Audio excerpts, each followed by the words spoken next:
राम राम साਰਿਆਂ ने आप सुनने लाग रहे हो एपीजे सत्या यूनिवर्सिटी सोहना का सामुदायिक रेडियो। तू शाही है परवाज है काम तेरा, तेरे सामने आसमां और भी हैं। इसी रोज़ शब में उलझ कर न रह जा कि तेरे ज़मा को मकां और भी हैं। गए दिन की तन्हा था मैं अंजुमन में, यहाँ अब मेरे राज़दां और भी हैं। हेलो दोस्तों, आप सुन रहे हैं रेडियो सत्यवानी 88.4 मेगाहर्ट्ज़ पर मेरे यानी आरजे शैली के साथ। दोस्तों, जब बच्चे घर से दूर किसी नई जगह पर जाते हैं तो पेरेंट्स के मन में कई सवाल होते हैं कि वहाँ की सुरक्षा कैसी होगी, खाना पीना कैसा होगा, मेडिकल सुविधा कैसी होगी और सबसे बड़ी बात है उस जगह का माहौल कैसा होगा। आज इन्हीं सभी सवालों के जवाब लेकर हमारे साथ एक स्पेशल गेस्ट मौजूद है जो एपीजे सत्या यूनिवर्सिटी में बॉयज हॉस्टल के वार्डन हैं यशवंत सर हॉस्टल से जुड़ी हुई सारी जानकारी देंगे और वो बताएंगे कि बच्चों को एक अनुकूल माहौल देने में कैसे मदद करते हैं। तो चलिए दोस्तों, अपनी बातचीत की शुरुआत करते हैं। सर, आपका रेडियो सत्यवानी पर स्वागत है। Thank you ma'am.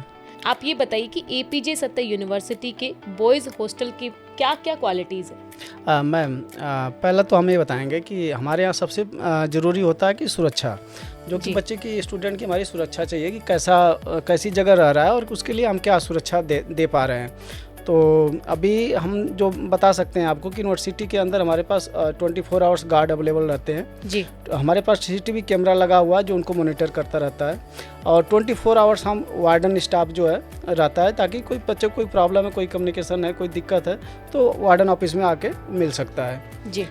यहाँ आपकी क्या भूमिका है, आपकी क्या रोल्स एंड रिस्पॉन्सिबिलिटीज़ है? मेरी जिम्मेदारी मैम हॉस्टल की दैनिक व्यवस्थाओं को देखना होता है और छात्र की सुरक्षा अनुशासन को बनाए रखना चाहिए और जो रूल्स हैं उसको फॉलो कराना है, ताकि बच्चा जो अगर कोई कम्युनिकेशन प्रॉब्लम, जैसे मान लीजिए एक दूसरे से बच्चे लड़ाई कर रहे हैं, कोई उसको प्रॉब्लम है, कोई भी प्रॉब्लम ऐसी अगर है तो बच्चा हमसे आगे शेयर करता है। अगर नहीं भी करता तो कहीं ना कहीं से हम उसको लिंक ऐसा बनाते हैं ताकि बच्चे तक हम पहुँच पाएँ और उनसे उनकी प्रॉब्लम हम सॉल्व कर पाएँ जी। हॉस्टल में स्टूडेंट्स को कौन कौन सी सुविधाएं दी जाती है, जैसे कमरे, खाना पीना, साफ सफाई, इन सब के रिगार्डिंग? जी मैम, सबसे फर्स्ट मैं कहूँगा कि मैम सबसे ज़रूरी हमारा मेडिकल होता है जो इमरजेंसी में, तो हम उस चीज़ को सर पहले रखेंगे क्योंकि मेडिकल प्रॉब्लम जो हमारी है मैम कभी भी आ सकती है। तो उसके लिए 24 आवर्स हमारे पास नर्सिंग स्टाफ होते हैं और वाईफाई हमारे पास अवेलेबल होता है, जो बच्चे की आजकल सबसे ज़्यादा ज़रूरी चीज़ें हो गई हैं। और सीसीटीवी कैमरा हमारा है, लॉन्ड्री सर्विस है, मेस फैसिलिटी है और मेस फैसिलिटी जो हमारे पास है वो हमारा डाइनिंग एरिया जो है वो फुली एसी है जी। और इसमें एक चीज़ और बताऊंगा मैं, सुरक्षा गार्ड जो हमारे होते हैं, जो हमारे गार्ड्स होते हैं, ये 12-12 घंटे की इनकी शिफ्ट होती है। तो 24 आवर्स एक नीचे गार्ड रहते हैं और एक राउंड वगैरह लेते रहते हैं ताकि बच्चों को कोई प्रॉब्लम है तो बताएं। और वार्डन तो हम तो 24 आवर्स के हैं, तो कोई प्रॉब्लम है तो बच्चा आके शेयर कर सकता है मैम। और हमारे पास स्पोर्ट का एरिया बहुत अच्छा है, जो बाहर जो भी स्पोर्ट खेलना चाहे बच्चा खेल सकता है। इवनिंग टाइम में भी हमारे कोच वगैरह अवेलेबल रहते हैं, तो आके अपना बच्चा खेलता रहता है। इंडोर भी है, अंदर भी खेलते रहते हैं बच्चे। रात के 11 बजे तक स्पोर्ट खेल सकते हैं, बैडमिंटन है, जैसे टेबल टेनिस है, तो बच्चा खेल सकता है। हर जगह के लिए हेल्दी फूड का होना जरूरी है। राइट मैम, इस पे हम ज़्यादातर ध्यान देते हैं मैम। फर्स्ट तो मैं ये कहूँगा कि जो हमारा मेस मेनू होता है वो बच्चे ही डिसाइड करते हैं जी। और उनके साथ हमारी एक कमेटी बनाई जाती है, कुछ बच्चों की होती है, उसमें हम वार्डन स्टाफ होते हैं गर्ल्स और बॉयज़ के, और कुछ गर्ल्स होती हैं कुछ बॉयज़ होते हैं, जिसमें दोनों बच्चों को अपना डिसीजन लेते हैं। मतलब जैसे 4 बच्चे 5 बच्चे ले लिए गर्ल्स के, 5-4 बच्चे ले लिए बॉयज़ के, तो आपस में डिसीजन ये लोग लेते हैं कि क्या क्या मेनू होना चाहिए। उसमें सबसे फर्स्ट तो हम बच्चों को यही चाहते हैं कि मॉर्निंग टाइम जो दूध उनको अवेलेबल कराया जाए, और वो डेली है मैम। और दूसरा शाम इवनिंग टाइम में फ्रूट देते हैं इनको हम, जैसे केले हो गए, जो भी है डेली चेंज करके देते हैं। अगर हमारा बच्चा कोई है जो नॉन वेज खाना चाहता है उसको हम नॉन वेज भी अवेलेबल करवाते हैं, और जो वेज खाते हैं उनको वेज दिया जाता है जी। तो जी, अभी आपने हेल्थ फैसिलिटी का बताया था कि हेल्थ फैसिलिटी इमरजेंसी आपको अवेलेबल कराते हैं, जी। लेकिन अगर हम खास तौर पर बात करें क्या क्या फैसिलिटीज होती है पॉइंट वाइज अगर हम एक्सप्लेन करना चाहें तो? हेल्थ फैसिलिटी का मैम ये है कि जैसे मेडिकल हमारा है जी उसको हम पहले ही आप पे चर्चा किए हैं कि मेडिकल के लिए नर्सिंग स्टाफ हमारे पास अवेलेबल है। और दूसरा ये है कि फर्स्ट एड जितनी भी दवाइयों की ज़रूरत होती है वो हमारे पास होता है। जी जी। और दूसरा मैम फूड का तो बता ही दिया आपको कि पौष्टिक फूड हमारे यहाँ दिया जाता है, जो जी। बच्चों का ध्यान दिया जाता है, और टाइम टाइम से स्पोर्ट वगैरह कराया जाता है ताकि बच्चा हेल्थ अपना उसका सही रहे। जी। कुछ स्टूडेंट जो नए आते हैं जी मैम। उनका मन नहीं लगता है हॉस्टल में, नए नए बच्चे होते हैं, नए नए फ्रेंड्स बनते हैं, तो कई कबार होता है कि मन नहीं लगता है जी ऐसी नई जगह पर आने के बाद, तो उनके साथ कोऑर्डिनेशन बनाने में, उनको एक अनुकूल माहौल देने में क्या कुछ भूमिका निभाते हैं? उसमें सबसे फर्स्ट तो मैम बच्चे से इंटरेक्शन हम जो ओल्ड स्टूडेंट हमारे जी। सीनियर स्टूडेंट हैं उनसे और स्टाफ, मतलब जो हमारा स्टाफ है और हम लोग हैं उनके साथ एक मीटिंग रखते हैं। और ये मीटिंग हमारी जब तक बच्चा पुराना कुछ नहीं हो जाता बीच बीच में रखते रहते हैं ताकि एक दूसरे से बच्चा हमारा मिलता जुलता रहे। जी। और मिलने से जब कोई प्रॉब्लम है कुछ है तो एक दूसरे से शेयर करते हैं वो बच्चे। तो हम फर्स्ट तो ये चाहते हैं कि जो सीनियर बच्चे हैं और जूनियर बच्चों से उनका मीटिंग कराएं ताकि वो बच्चा असुरक्षित महसूस ना करे उनको देख के। तो इसलिए तो अपना कोई भी प्रॉब्लम होता है कुछ होता है तो शेयर कर लेते हैं, कोई प्रॉब्लम नहीं होती। जी। आप बॉयज़ हॉस्टल के वार्डन हैं। जी मैम। बॉयज़ हॉस्टल में डिसिप्लिन मेंटेन करना थोड़ा जी। मुश्किल हो जाता है, राइट तो मैम। आप कैसे मेंटेन करते हैं? आपके सामने क्या क्या चुनौती आती है? मैम उसमें देखिए हमारे घर में भी अगर 4 बच्चे हैं तो थोड़ी बहुत उनमें लड़ाइयाँ होती रहती हैं। तो यहाँ भी है मैम, बच्चे अलग अलग स्टेट से आते हैं, अलग कंट्री से आते हैं, तो उनमें थोड़ा सा स्टार्टिंग में उनमें आपस में व्यवहार में प्रॉब्लम आती है, लेकिन धीरे धीरे उन चीज़, जैसे एक रूममेट है उनको अगर कोई प्रॉब्लम है तो उनको ऑफिस में बुलाते हैं, उनको बैठाते हैं, उनको समझाते हैं कि बच्चा ये आपका घर नहीं है, ये अगर आपको कोई प्रॉब्लम है इनसे अगर क्योंकि उनका रहने का सोने का टाइम अलग है, आपका सोने का टाइम अलग है, रहने का स्टाइल अलग है, उसका अलग है। तो आपको अगर शेयर करना है, रहना है, कुछ सीखना है, नेक्स्ट टाइम अगर मान लो आप यहाँ तो अभी हो, अगर जॉब में गए तभी तो आपको किसी के साथ रहना होगा, अकेले रहना होगा, तो इसलिए उनको सिखाते हैं मैम कि कैसे आपको एक दूसरे से मिल के रहना है। जी। क्या एपीजे सत्तर यूनिवर्सिटी का हॉस्टल रैगिंग फ्री है?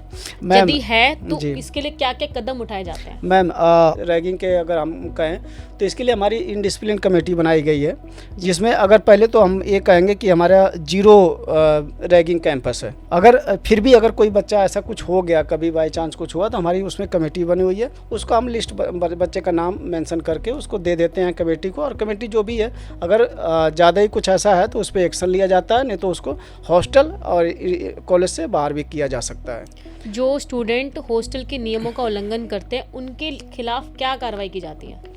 फर्स्ट मैम उसको नोटिस दिया जाता है, सेकंड उसके पेरेंट्स को सूचित किया जाता है, थर्ड हमारा इनडिसिप्लिन कमेटी है जो इस पे डिसीजन, जो बैठते हैं 5 लोग 5 लोग जो भी उनकी कमेटी है वो लोग बैठते हैं, और उस पे जो डिसीजन होता है, कई बार तो ऐसे डिसीजन भी होते हैं कि उसको हॉस्टल से भी निकालना पड़ता है। वो हमारे जो रूल्स हैं उसको हम फॉलो करते हैं, और उसके अलावा अगर बच्चा नहीं मान रहा है तो उसका लास्ट यही है कि उसको हॉस्टल से निकाला जाएगा, और उसके बाद भी अगर इनडिसिप्लिन में आ रहा है तो कैंपस से भी बाहर जा सकता है।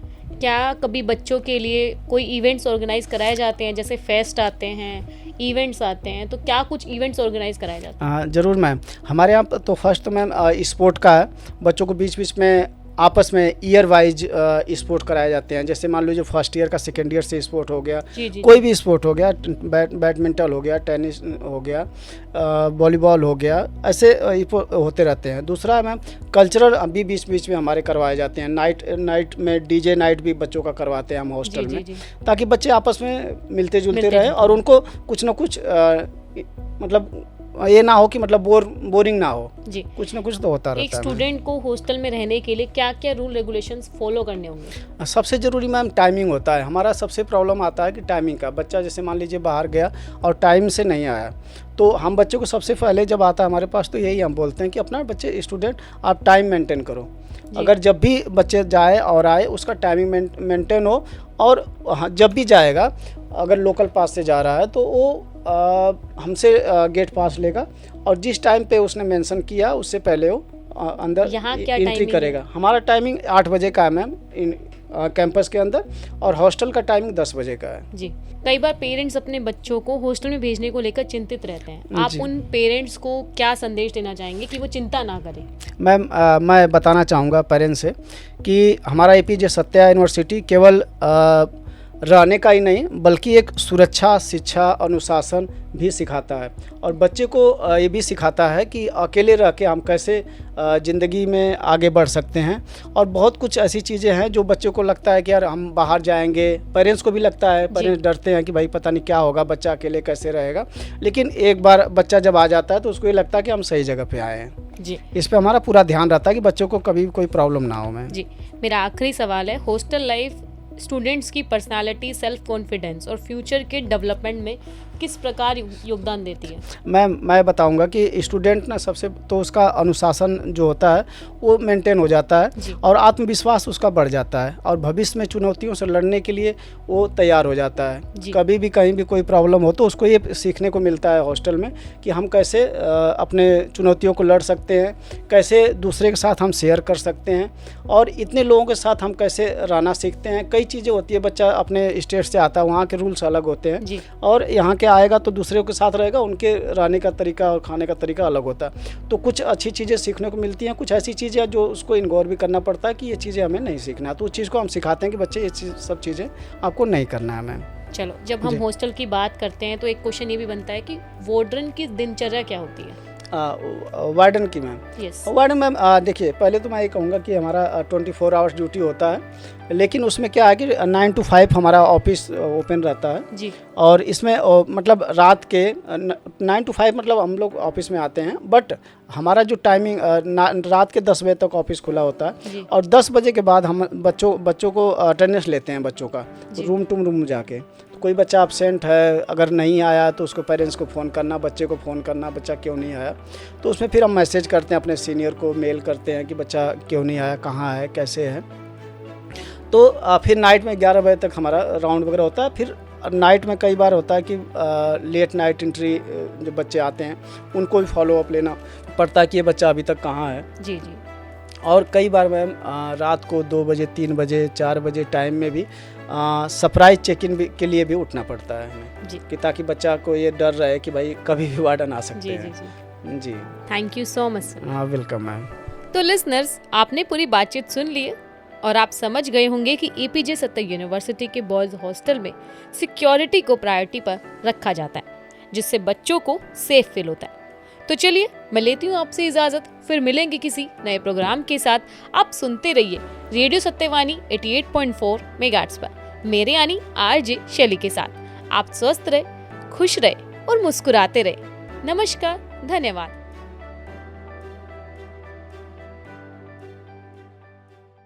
तू शाही है, परवाज है काम तेरा, तेरे सामने आसमां और भी हैं।